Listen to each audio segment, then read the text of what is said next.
10 años, si es que no más, que vengo dando la clase. Primero era presencial, ahora es virtual. Y lo que hoy voy a dar no lo había yo dado.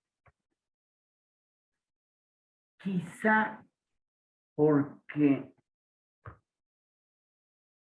yo creo que mi primera impresión de esto fue como tan temprano y tan fuerte que como que no quería yo volver a eso porque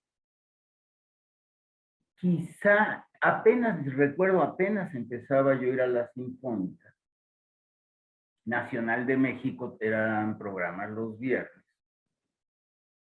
Inclusive, honestamente, no recuerdo si ya había yo escuchado acerca del Titán de Mahler o no, que hasta ahí nos quedábamos en esa época.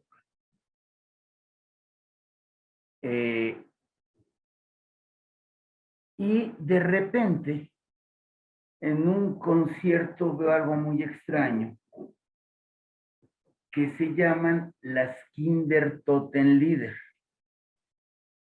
El nombre es horroroso, es Canciones de los Niños Muertos. No son de Mahler, son de un poeta. Ahorita les digo, que inclusive es del post-romanticismo alemán. Este poeta es de, digamos, un par de generaciones anteriores a Mahler. Muere cuando Mahler tiene apenas 6 años, en 1866. Había nacido todavía en el siglo pasado. Creo que es Holder. No, Rickert. Se escribe con un Ruckert. Friedrich Ruckert. 1788 a 1866. Romántico tardío, literato alemán. Él compone estos versos porque en un lapso de muy poco tiempo pierde a 2 hijos, porque en esa época, yo recuerdo todavía en las familias de mis abuelos y por supuesto de mis bisabuelos, normalmente te decían, éramos 14 y sobrevivimos 6 o así. Porque es el caso de los hijos de Schubert, de Bach. Así era entonces. No por eso era menos doloroso de lo que puede ser ahora que hay relativamente menos hijos en algunos lugares.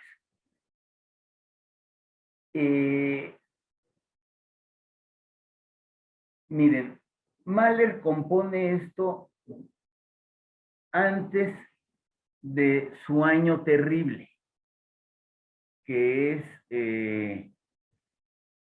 el año de 1907, cuando muere su hija, de hecho, también muy chiquita, su hija María.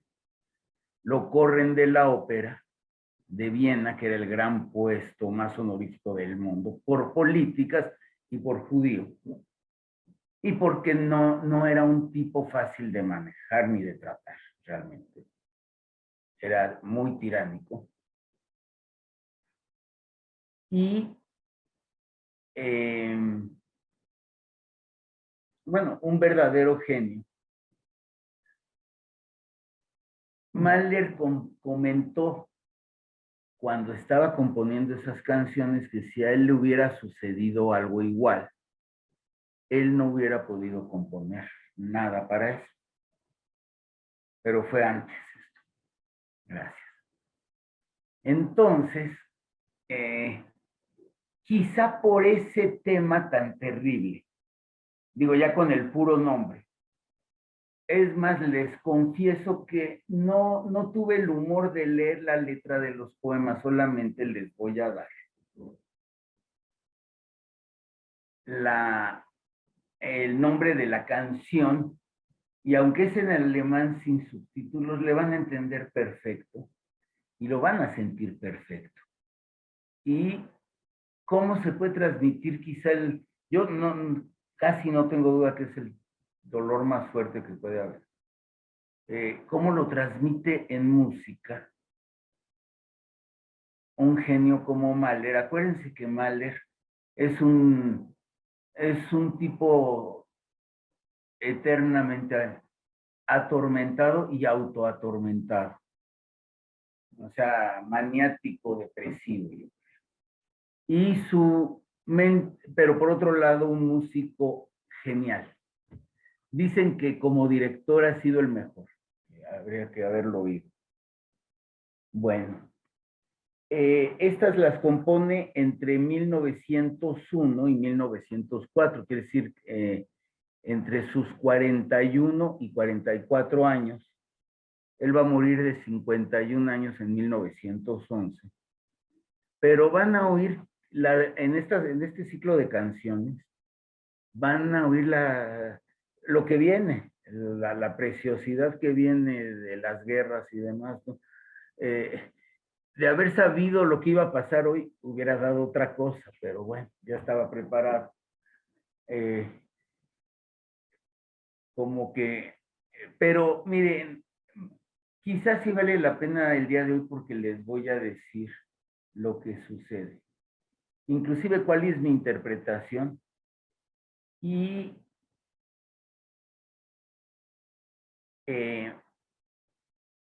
yo creo que al final Mahler siempre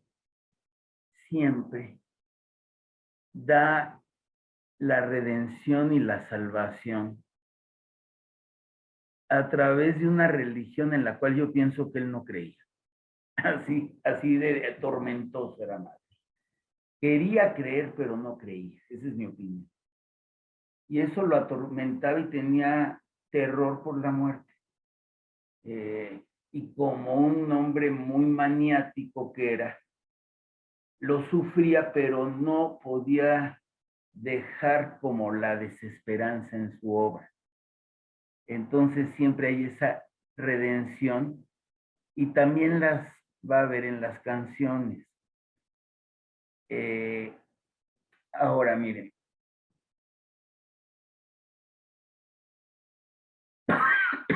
esto lo puede cantar y normalmente sus solistas en las canciones orquestales, o sea, es orquesta y un cantante. Estas canciones de los niños muertos las pueden cantar o un barítono, que es el caso que vamos a escuchar hoy, o una mezzosoprano. Mahler da las dos alternativas. Son 5 canciones y se llaman así. Ahora el sol saldrá radiante. Ahora entiendo la segunda. Ahora entiendo por qué tan oscuras llamas. 3. Cuando tu madre, puntos suspensivos. 4. A menudo pienso que solo han salido. Terrible. 5. Con este tiempo.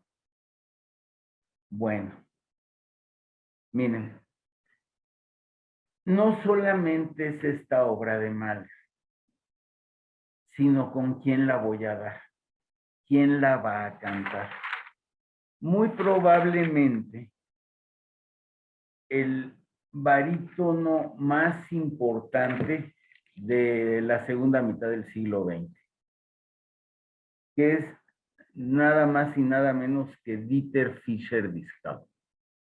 Toda una eminencia, una verdadera eminencia. Miren, les platico. Dieter Fischer-Dieskau nace en 1925 y murió en el año de 2012, ya hace 10 años, a los 87 años de edad.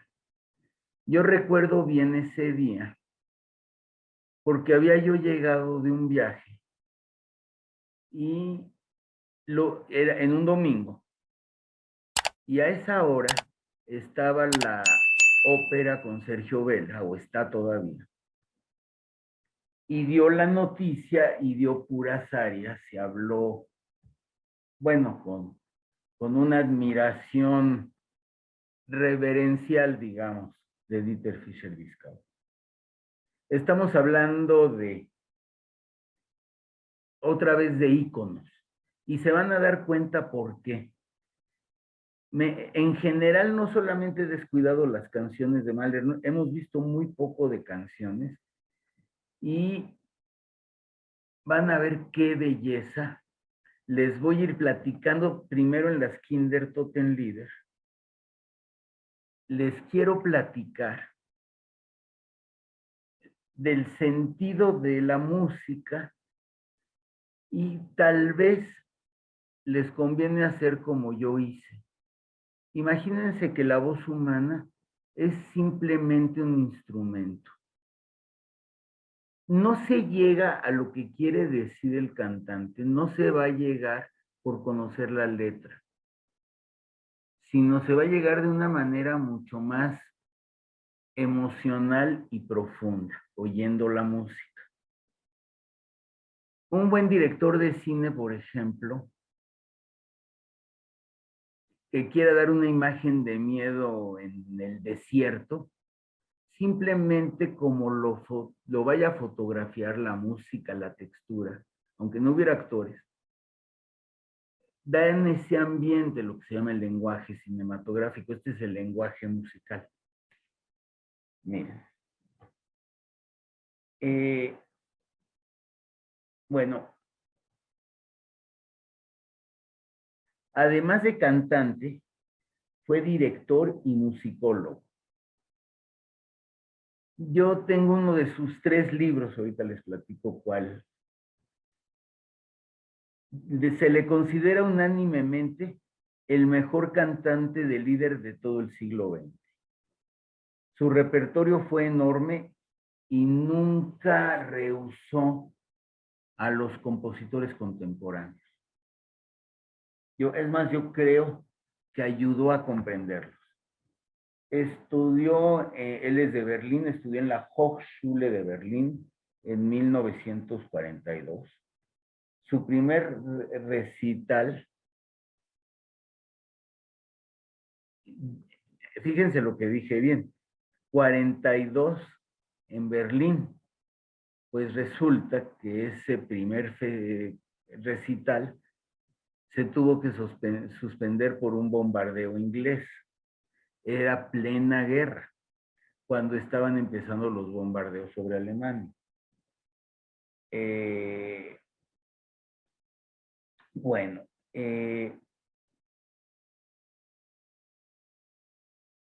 se termina el concierto y es llamado al ejército alemán, a la Wehrmacht, a la armada, no a la SS, que eran los verdugos. Estos son los soldados, digamos, que tampoco eran unas tiernas palomitas. Pero está poco tiempo, afortunadamente para él, en la guerra y para el arte. Lo capturan los americanos, los menos sádicos, digamos, porque los rusos pues, tenían sus motivos, pero arrasaron. En cambio, los americanos se portaron relativamente bien. Y él está en un campo para refugiados, para prisioneros de guerra alemanes, durante 2 años, comandado por el ejército norteamericano.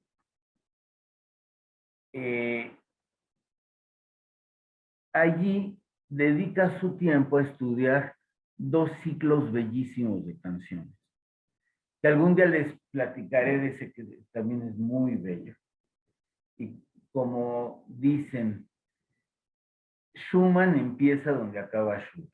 Bien, en cuanto al líder, Schumann tiene una colección de canciones que se llama Dichterlied, y esa la estudia en el campo de prisioneros Fischer-Dieskau, y la otra que inclusive yo la conocí con él y es una delicia, que es el ciclo alegre de Schubert, porque está el ciclo terrible de Schubert también. El alegre se llama La Bella Molinera. Es una delicia, es una caricia. En cambio el otro, bueno, Es tan terrible que hasta nos daba risa todo lo que decía. Ya ni les digo, es de humor muy negro, pero decía lo bueno, decía, y lo mejor que me va a pasar es que pronto estaré en la fría tumba. Esas eran de las alegres. No, muy depresivo, Schubert, terrible, terrible. Hasta eso no sé si él compuso o no las letras. Dieter Fischer-Dieskau tiene un libro y es el que, si mal no recuerdo, Polo Villasante, que en paz descanse, compañero de la clase que murió. Creo que él me lo regaló, porque sabía que me gustaba mucho Fischer-Dieskau. Bueno, en el campo, digo, nada que ver con los campos alemanes, permitían organizar reuniones en las cuales Dieter Fischer-Dieskau le cantaba a los soldados prisioneros que tenían gran nostalgia por regresar a su país, destruido, querían regresar. Además no tenían a dónde ir, sino, bueno. Ya después de la guerra en 1947, debuta de manera ya más formal, digamos, ya sin la guerra, debuta con el Requiem alemán de Brahms, sin haber ensayado, porque igual que le sucedió a Bernstein, por ejemplo, sustituyó a un barítono que enfermó de última hora y eso lo catapultó a la fama. Recuerdan que ya escuchamos bellísimo y muy sui generis, desde el nombre, Requiem alemán. Luego fue a la ópera de Leipzig, luego a la de Berlín. En 1948, la Ópera Estatal de Berlín, no sé si es la más importante de Alemania, pero sin duda es una de las más importantes de Alemania. Lo nombra su principal barítono lírico y debuta con esta ópera en un papel de una ópera bellísima, quizá mi favorita de la parte densa de Verdi, que digamos sería después de las tres famosas, lo que sigue. Aquí estarían Falstaff, aquí estaría Macbeth, aquí estaría obviamente Aida. ¿Cuál otra? Ya las últimas. Esta a mí me encanta, se llama Don Carlo. Don Carlo es el hermano de Felipe II y es toda la historia de un asunto en la corte de Felipe II en época de inclusive de la Inquisición, es una maravilla. Bueno, es un papel allí debuta Fischer-Dieskau. Luego, ni más ni menos que con un director húngaro, Ferenc Fricsay, junto con Géza Anda, dos directores húngaros talentosísimos que por X circunstancias mueren muy, muy jóvenes. Pero Fricsay se dio el tiempo de ser el primer, no miento, no, ese fue Antaldorati, es el tercero de esa generación, pero él sí vivió más años y fue el que hizo todas las sinfonías de Haydn grabadas. La primera grabación ya de Dieter Fischer-Dieskau fueron obras de Brahms y de Hugo Wolf. De Hugo Wolf tengo ganas de dar alguna clase o parte de alguna clase, un contemporáneo a Mahler. Digamos que es un Mahler tan exagerado que él sí definitivamente cae literal y clínicamente, sin duda alguna, en la locura. Pero antes de eso, y quizás hasta en la locura, tiene grados geniales. Y Dieter Fischer-Dieskau se inaugura con Brahms, y curioso que haya escogido a Gogol. Y bueno, de allí a todos los grandes lugares de la ópera, No hay uno importante en el que no haya estado, cito algunos. Salzburgo, allí debutó con las canciones del camarada errante de Mahler, precisamente. Eh, Nada más y nada menos lo dirigió Furtwängler. Entre otros que lo dirigieron están Bruno Walter, Karl Böhm, Leonard Bernstein, Daniel Barenboim. Y luego tuvo también un pianista acompañante, Gerald Moore, que muere joven en 1927. Miren, cito lo que dice de el arte del canto, Dieter Fischer, y de lo que es cantar líder, canciones. Están llenas de color y posibilidades. Giras en torno a ellas y te aproximas al centro, pero nunca lo alcanzas. Schubert proporciona la perfecta unión de texto y música. Fíjense qué tardío, da el primer concierto de puras líder en Estados Unidos en el Carnegie Hall hasta el año de 1964.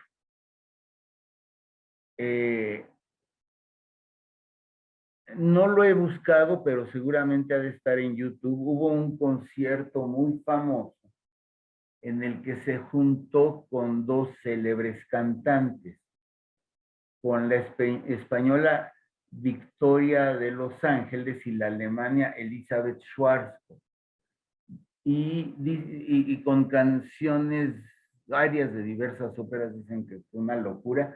Ojalá que esté en YouTube. Tocó ni más ni menos con otros pianistas que lo acompañaron, Georg Demus, Daniel Barenboim, y ni más ni menos que Sviatoslav Richter.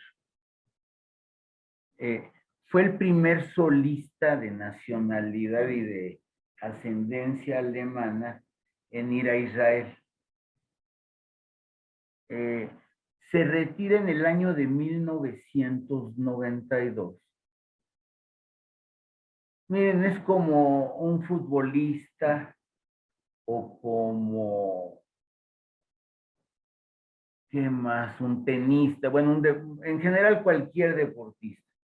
A cierta edad ya no pueden hacer los mismos esfuerzos que hacían. Y dentro de la música, ese es un precio muy caro que pagan los cantantes, que no pagan ni los directores ni los intérpretes. O sea, hemos visto directores que ya lo único que pueden hacer físicamente es dirigir. Y hasta rejuvenecen cuando lo hacen.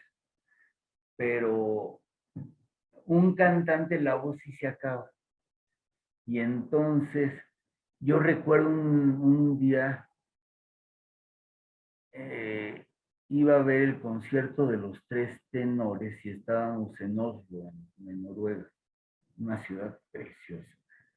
Y iba a ser el concierto de los Tres Tenores y Pavarotti tuvo que cancelar, no le daba la voz.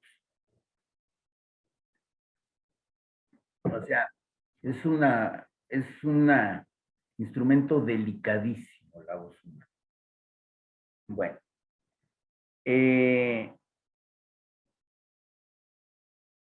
su último papel, en 92 precisamente, es Falstaff, que es la última ópera de Verdi. Falstaff es un personaje un poco grotesco de Shakespeare, como un viejo cínico, hedonista, pero que en todo eso dice muchas verdades. Muy interesante ese personaje, Falstaff. Aparte de cantante, ya que deja eso, se dedica ni más ni menos a dirigir, a ser profesor. Varios de sus alumnos ya son cantantes muy destacados, a pintar y a escribir. Y en algunas ocasiones se ha de divertir muchísimo, lo llaman o como narrador o como recitador. La revista inglesa Classic CD hizo una encuesta y nombró como el cantante más importante del siglo XX. Creo que es sueco, al sueco Björn Björk. No sé si recuerdan que con él di la serenata de Schubert. Bellísima voz. Y en el segundo lugar a Dieter Fischer-Dieskau. ¿Qué dice Fischer-Dieskau? Además les digo, es musicólogo. De hecho, dice, el intelecto y la emoción se funden. Esa es la... miren, qué cosa el día de hoy. Pero fíjense bien en las palabras. Esa es la marca distintiva de la cultura europea, justo el día de hoy. Civilizada. Estamos hablando de los civilizados. Y, no lo dice un crítico. Y Fischer-Dieskau ha representado también a lo largo de su extensa carrera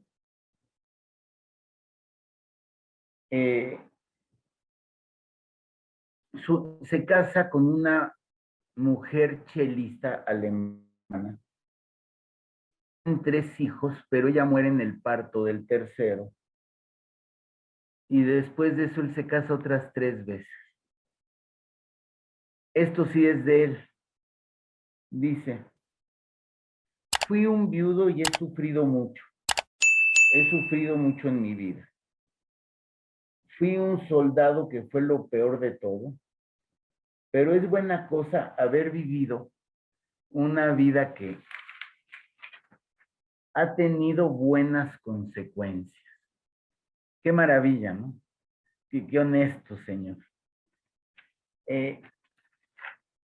Los 3 libros que escribe, yo creo que son a un nivel un poco difícil, pero voy a darle una ojeada al que describe las canciones de Schubert y ya les digo, los otros 2 son una contraposición que además, como saben, la hubo de hecho entre Wagner y Nietzsche. Al principio Nietzsche era no admirador, sino adorador de Wagner, y después de haber estado en la guerra franco-prusiana, Nietzsche ya no soporta el germanismo de Wagner. Eso es básicamente, y, bueno, el otro libro, oigan qué interesante nombre tiene y lo que dice, que es exactamente una contradicción o 2 contradicciones, dice. Hablan los sonidos, suenan las palabras. Así se llama el libro. Hablan los sonidos y suenan las palabras. Más bien hablan las palabras y suenan los sonidos a como estamos acostumbrados. Pero creo que de una manera muy poética describe que no es importante, creo que coincide con mi versión, que lo importante es escuchar las palabras.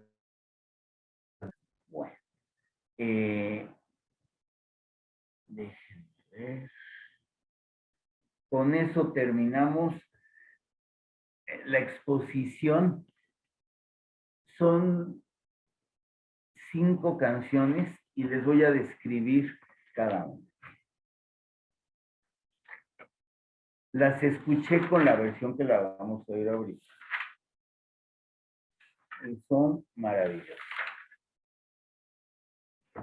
Miren, la primera canción, con el arpa ya nos va a llevar a otro mundo. Oigan el corno, que suena como un lamento la orquesta. Y repite como con mucha insistencia. Recuerdo que esa vez que oí la... bueno, aquí hay una parte que se me hace tan conmovedora que es como un melisma. Van a oír, se los voy a señalar, que es bellísimo, dentro de lo doloroso, auditivamente es tan bello. Pero en esa época en la Sinfónica Nacional había como varios músicos que eran icónicos. Uno de ellos era el primer cello de la orquesta. Creo que era holandés, Sally Vandenberg. Era un hombre tan serio, tan serio. Nunca recuerdo haberlo visto ni sonreír, ni aplaudir como aplauden los músicos de cuerdas. Ya ven que ellos cuando aplauden golpean las cuerdas. Salvo cuando acabaron las Kindertotenlieder. Me acuerdo que estaba fascinado el hombre, un gran conocedor. Y los grandes malerianos ponen en un nivel muy superior a las canciones orquestales sobre las sinfonías, a ese nivel que les estoy diciendo. A ver qué opinan. Y entonces ya sin tanto preámbulo, con Fischer-Dieskau, y cada quien capte lo que quiere decir o cómo dice las cosas, y aunque puede ser terrible, precisamente lo estético no coincide con lo bello necesariamente. Y artísticamente es impresionante. Y disfruten mucho a Fischer-Dieskau. Vale la pena.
La segunda canción, les recuerdo, se llama Ahora entiendo por qué tan oscuras las llamas. Ah, bueno, como comentarios de esta primera canción, además de lo que les dije, se dieron cuenta la maravilla de la orquestación y la maravilla de la dirección, el equilibrio que le mete un Lorin Maazel tan joven, pero y con la voz y todo, qué buena interpretación.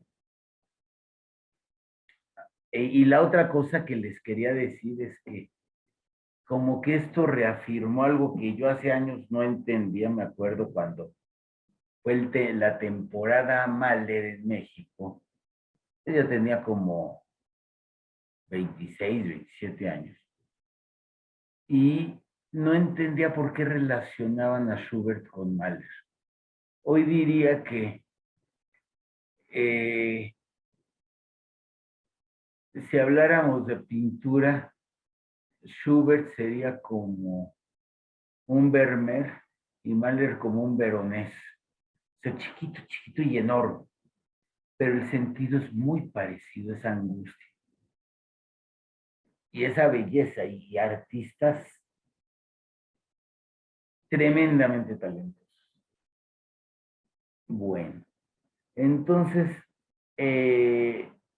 aquí la música ya da el sentido otra vez, que es todo el chiste.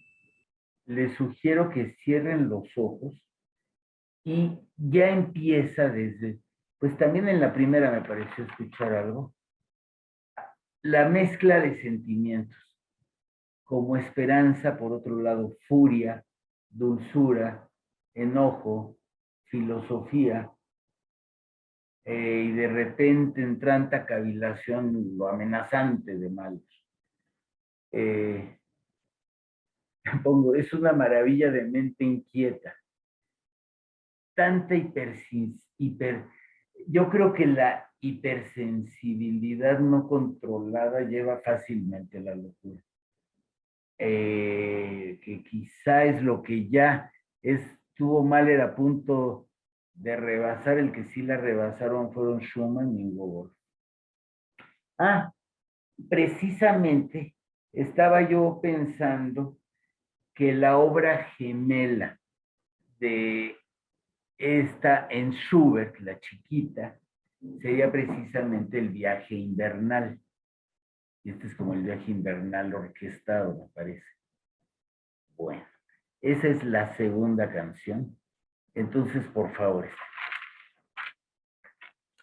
No sé qué les estará pareciendo Dieter Fischer-Dieskau, pero yo creo que me quedé corto con las alabanzas.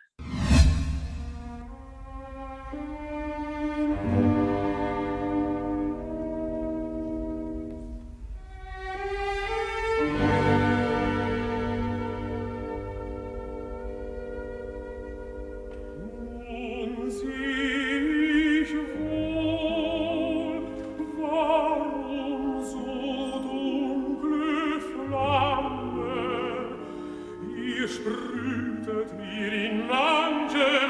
Augenblicke,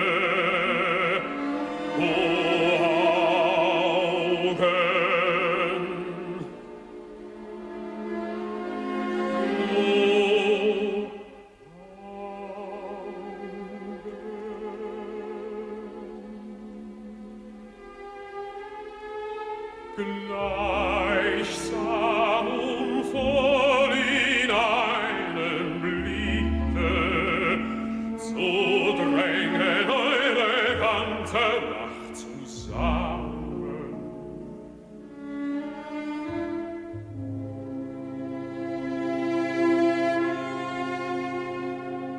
Doch ahnt ich nicht, weil Liebe mich umschwammen, gewoben vom verblendenden Geschicke, dass ich der Strahl bereits zur Heimkehr schicke. Dorthin, dorthin, von wandern alle Strahlen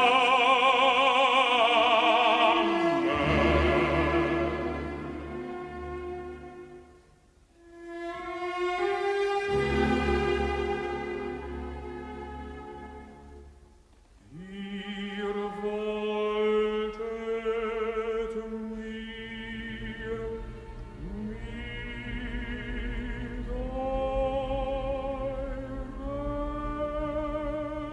mit eurem Leuchten sagen, wir möchten nah dir bleiben gerne.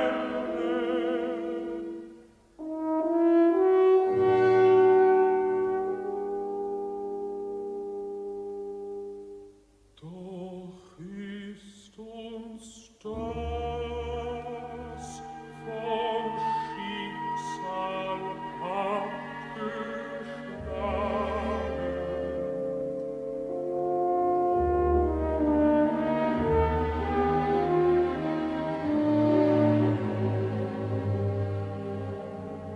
Sieh uns nur an, denn bald sind wir hier ferne.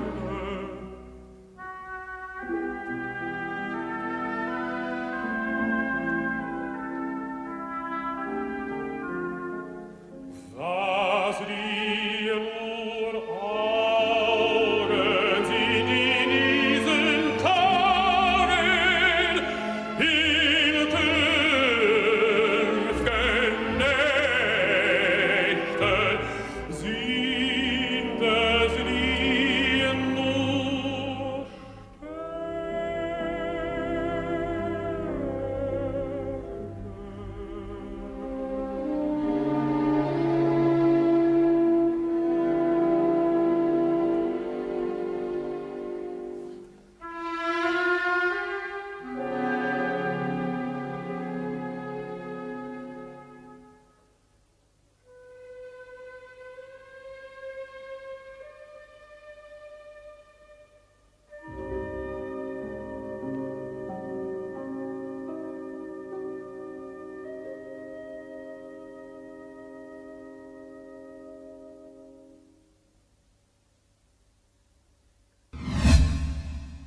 Esta se llama La Tercera, Cuando tu madre. Me sonó como muy judía, en lo triste, ya tiene una como marcha, algo infantil. No sé si es uno o dos o ambos que dan un tono muy oriental, el clarinete y o el corno inglés. Y curioso, porque uno es gangoso el corno inglés y el clarinete no, pero los confundí un poco, o creo que convergen, vamos a ver. Aquí hay un poco más de discurso que música. allí se dan cuenta, en la pasada ya hubo disonancias y ya vienen cosas más modernas.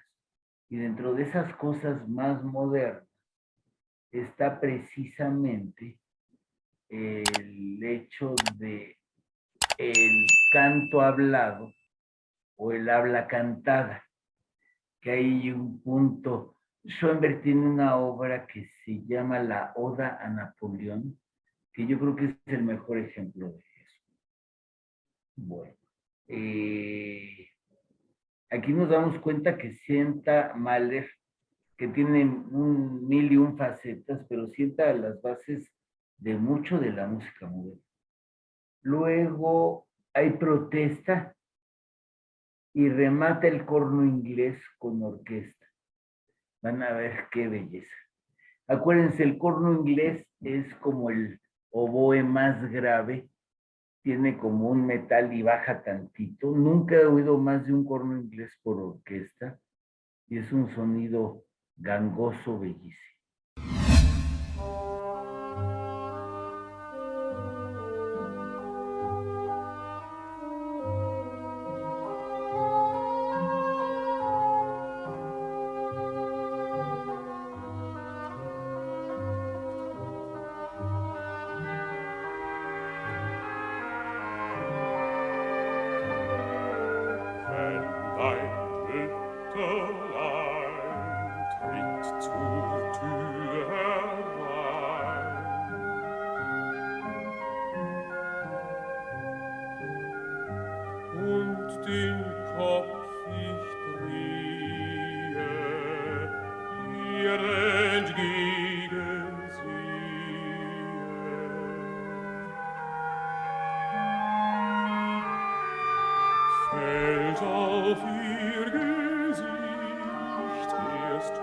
Freude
La cuarta canción se llama A menudo pienso que solo han salido.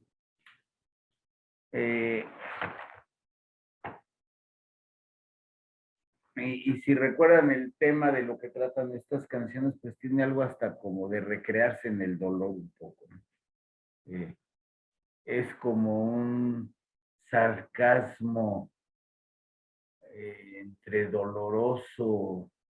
Miren, hay un literato en yiddish que es entre un poco Charlie Chaplin también, como ese humor triste de que se burlan de tragedias, ¿no? Como Charlie Chaplin en la que comen las suelas de los zapatos, o este señor Sholem Aleichem, era Sholem Rabinovich, su verdadero nombre ruso judío. Y tenía, yo recuerdo en la escuela que nos decían, qué bueno que soy huérfano, algo así, ¿no? Porque a los primeros consintieron, luego ya no. En fin, ese humor muy dolorido, muy, muy dolorido. Es lo que siento en esta canción. Sí, pongo Mahler componía para calmar sus miedos y dolores y fue un profeta social, ¿eh? Era un sociólogo de primer orden, captaba todo lo que iba a pasar. Hay unas maderas y cuerdas que se coquetean un poco y les digo, se recrean su dolor. Oigan la potencia de Fischer Discount. Adelante, la cuarta.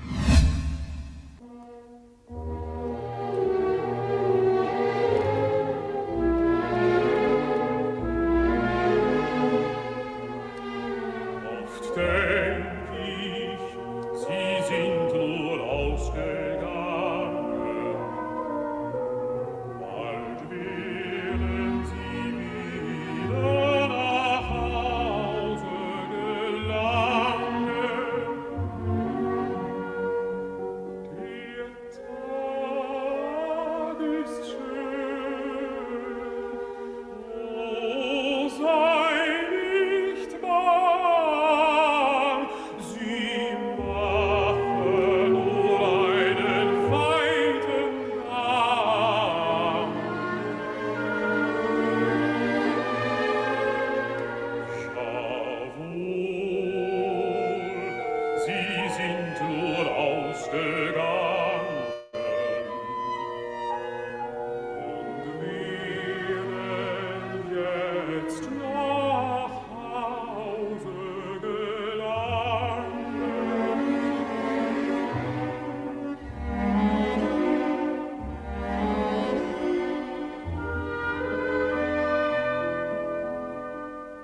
Oh, sei nicht bang,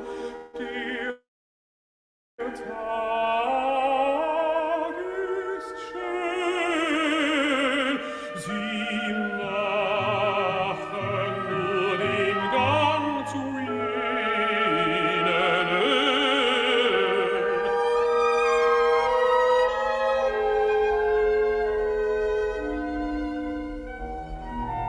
Sie sind uns nur vorausgegangen.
Va la quinta y última.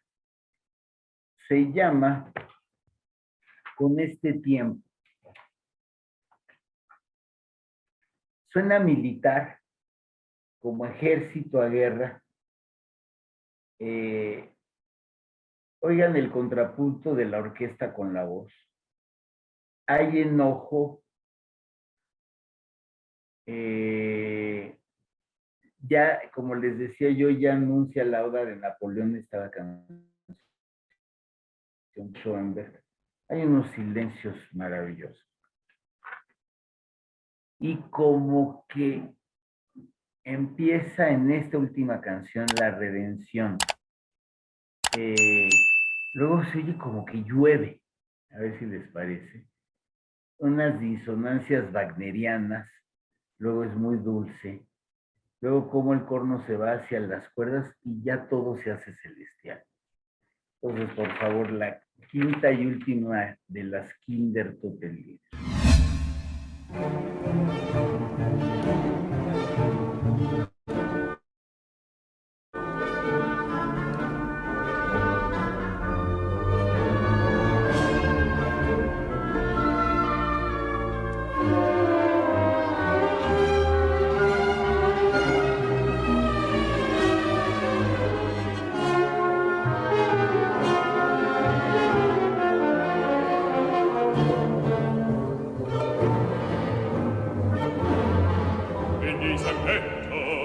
Diese Braus, die hört ich gesendet, die Kinder hinaus, man hat sie getragen hinaus. Ich durfte nichts dazu sagen. In diesem Wetter, in diesem Saus, die hätt ich gelassen, die Kinder hinaus.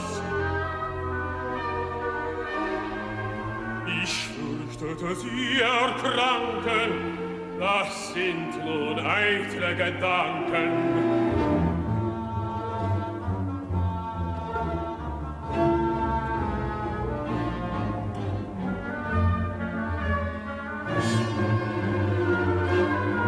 In diesem Wetter, in diesem Braus, nie hätt ich gelassen, die Kinder hinaus.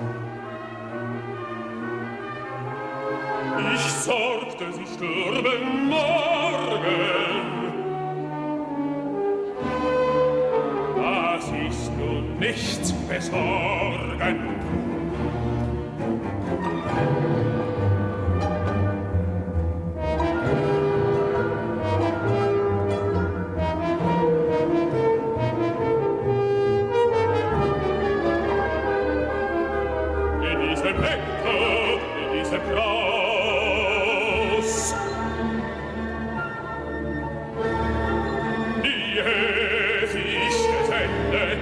Die Kinder hinaus.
Yo creo que es algo muy diferente a lo que estamos acostumbrados, pero bellísimo, es verdaderamente,